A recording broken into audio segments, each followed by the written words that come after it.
Hi kids. The other night I did a video, modes light to dark, slide guitar in E, and I mostly played and did very little explaining, so now I'm going to do a lot more explaining and probably less playing.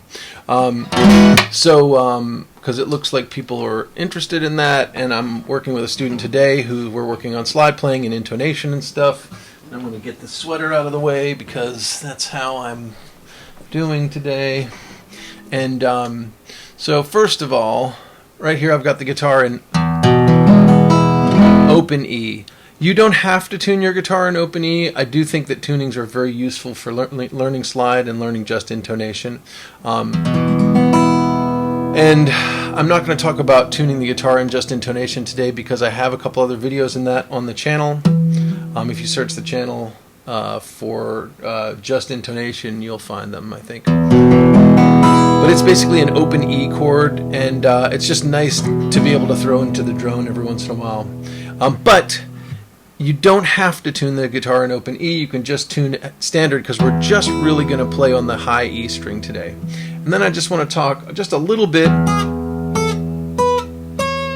about slide technique when you're playing on one string, which is to say, first of all, I'll just tell you there's an excellent article online if you search Bob Brozman, B-R-O-Z-M-A-N, about slide technique and in terms of touching the slide to the string, which can go into way more detail than I can go into here. I'll put a link to that in the summary, whatever it's called.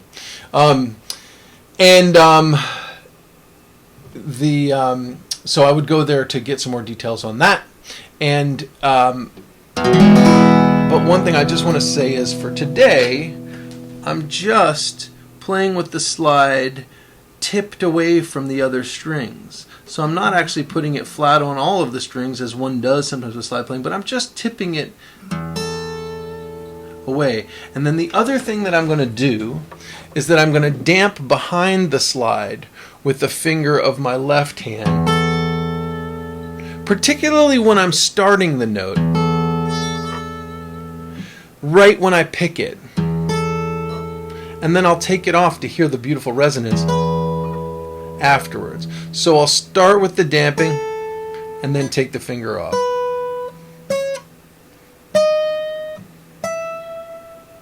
And then when you take the damping off, especially on an acoustic guitar, you can hear either side of the string resonating on either side of the slide. But it's helpful as you're getting started to do this technique of tipping the slide away from the other string so you can really hear what you're doing, and also damping behind the string. So you probably want to put the slide either on your second, third, or fourth fingers. Lots of different players do different things. Okay, now let's see here. So what I did was the church modes light to dark the other night, and I started with the brightest of the modes, Lydian, and worked my way down to Phrygian. If you don't know, the church modes are the church modes because the Pope in, I think, the 13th century decreed them to be so. So this first mode is Lydian.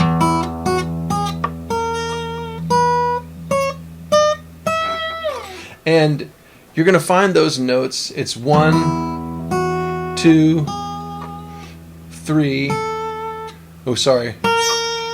sharp 4, 5, 6, 7, 1.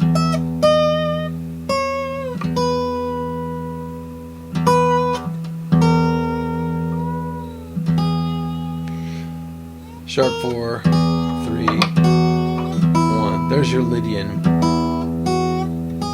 And what you're going to find in terms of finding these pitches is that I'm not actually playing the third actually at the fret.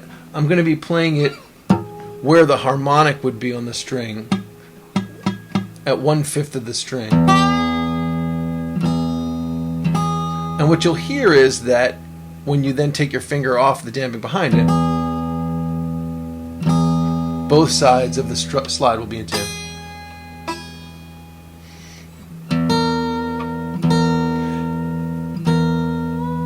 And this note The raised fourth degree is also not at the fret. It's slightly behind it, a little farther back, especially if you're pressing down. The more you press into the string and stretch the string, you're going to have to lay back a little bit.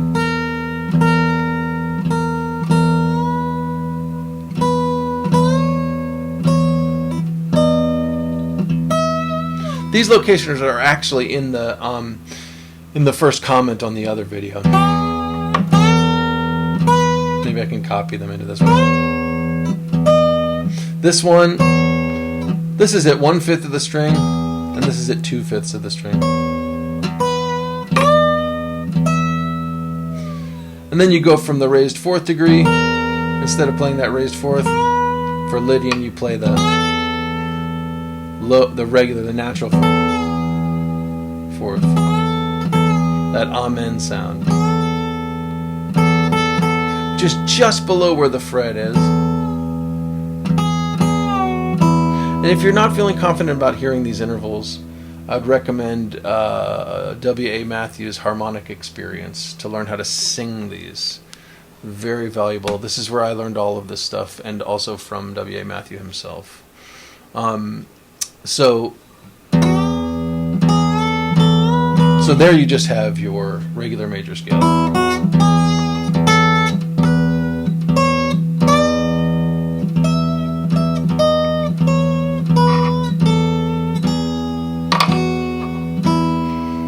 From there, you lower the seventh.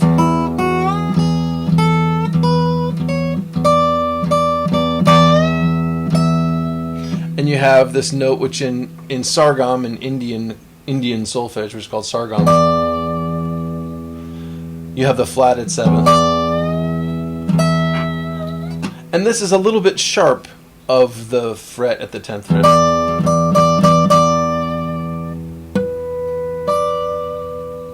It's actually tuned from, let's see, this harmonic, I've got a B string, that F sharp right there.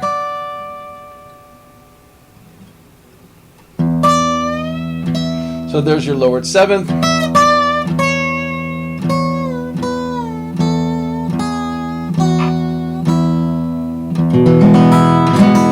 Then the next lower scale from Mixolydian is Dorian, so we flat the third. And this one is going to be a little bit in front of the 3rd fret. And we're into minor territory.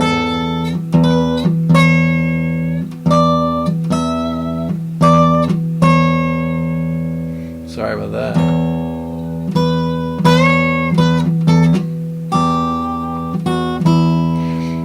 Finally, we lower this natural 6th.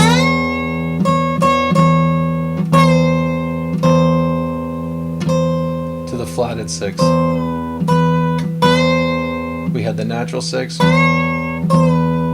And now we have the flatted 6th.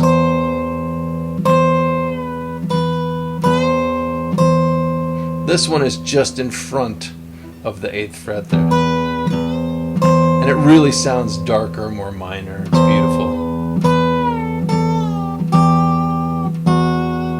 And finally, we lower the 2nd degree. So we go from the 2nd fret.